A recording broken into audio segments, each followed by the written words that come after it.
Thank you, Dayo, for this opportunity to recall my thoughts about where I left off in youth empowerment.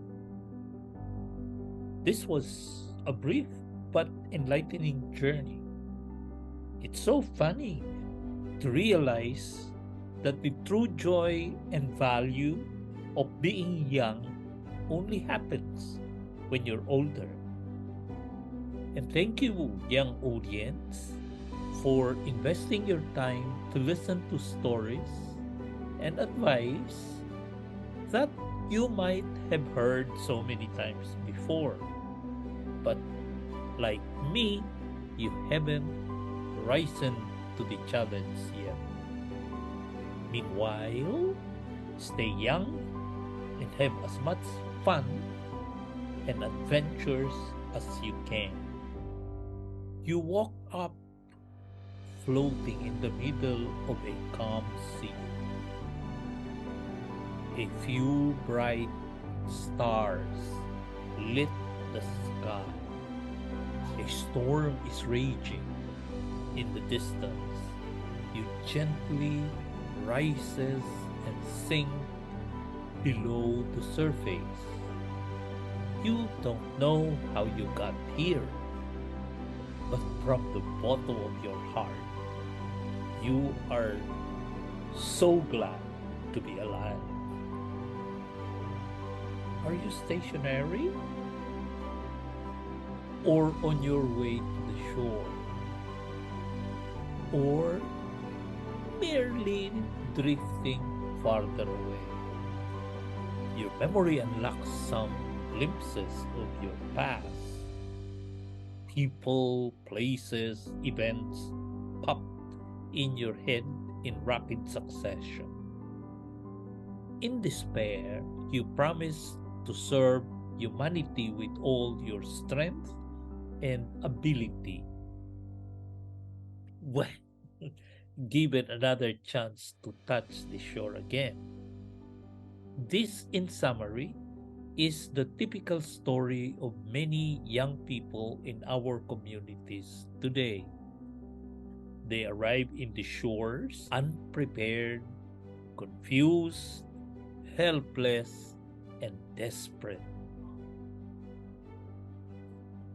Unlike you, I lived my youth as a polio victim, walked on crutches, and moved on wheelchair. However, after 4 decades of traveling and working in 78 countries, I felt that I have achieved more than I promised. Not at all. I still struggle to keep my promise till now. Changing this story remains an unfinished chapter in my book. So, what went wrong? Let me list three obstacles. First, youth needs tools, not jobs. We persist in advocating for employment and entrepreneurship solutions without adequate and flexible competence and skill sets. An already scarce labor market could hardly be a sustainable solution, nor will entrepreneurship or job creation will. And technology doesn't help either. The slow accessibility and speeding technology development makes both the jobs and entrepreneurial opportunities seem out of reach by today's youth. Instead, share the tools to build relevant youth communities, build trust and mutually reinforcing connections between and among each other, sustain relationships, communications, learning to learn, value volunteerism, take ownership, and be passionate about inner talents and community concerns. Show them that nothing is impossible when genuine collaboration is attained. Second, transform the desperate and isolated youth groups into dynamic, self directed, and goal oriented action communities. Inspire them to rediscover their creativity, capacity, and scarce resources to ignite the common interest that they are passionate about. Consider our wicked global problems, including poverty, declining access to quality education, crime prevention, addiction, youth trafficking, climate change, and greening of our communities. Together, co create micro projects that allow youth groups to network both online and offline with relevant initiatives, collect collaborative experiences, and provide feedback on the lessons learned while working together. Learn how to fail, get up again, but never give up their hard earned goals. Let them persevere in changing their own conditions and the stories they tell. Third, use a robust and repeatable youth empowerment process. I use the 5E process to build communities of young people, similar to how I built my trusting and productive relationships with my previous consulting client. Let's cycle through each step of the 5E cyclic process. Step 1, entry. Dive deep into the world. Sense, but not change, what you think is right and wrong. Check the context. Become one of them. Ask questions. Lots of questions. However, avoid coming across as overly curious and judgmental. Listen carefully to their answers. What do they feel? What is their passion that wakes them up every morning? What turns them on or off? No solution is currently expected here.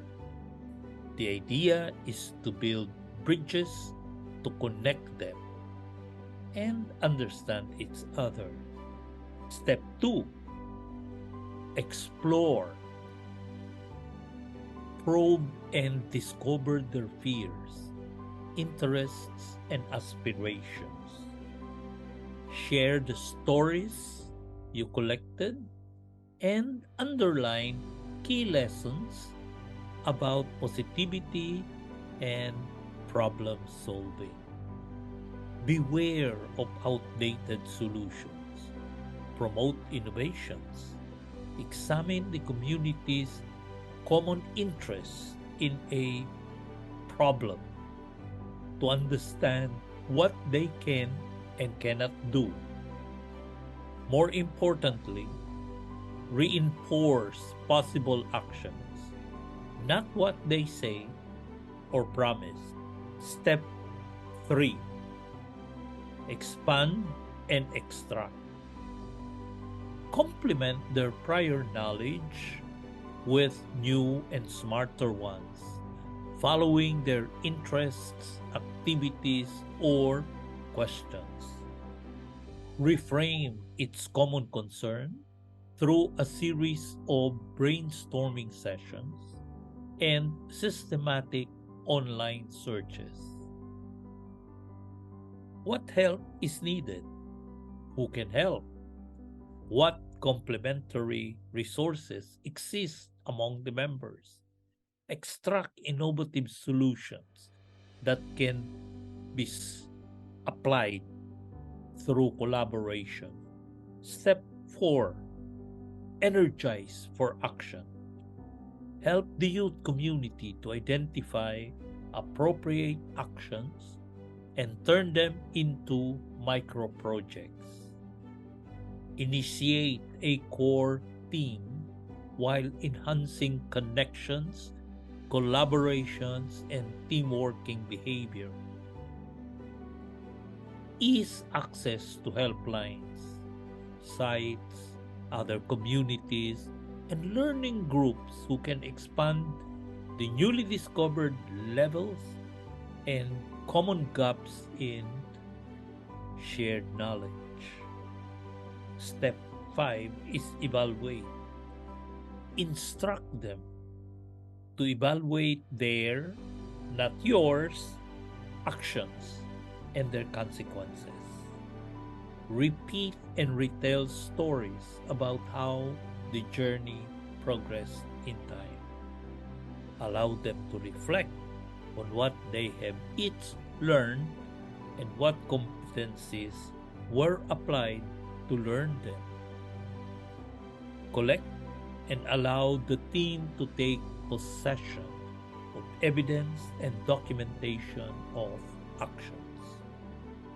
The lessons learned can be applied and reapplied to another community concern that brings us back to where the cycle began. And that's as far as my unfinished book reach. Can you help me write the final chapter? Thank you for listening.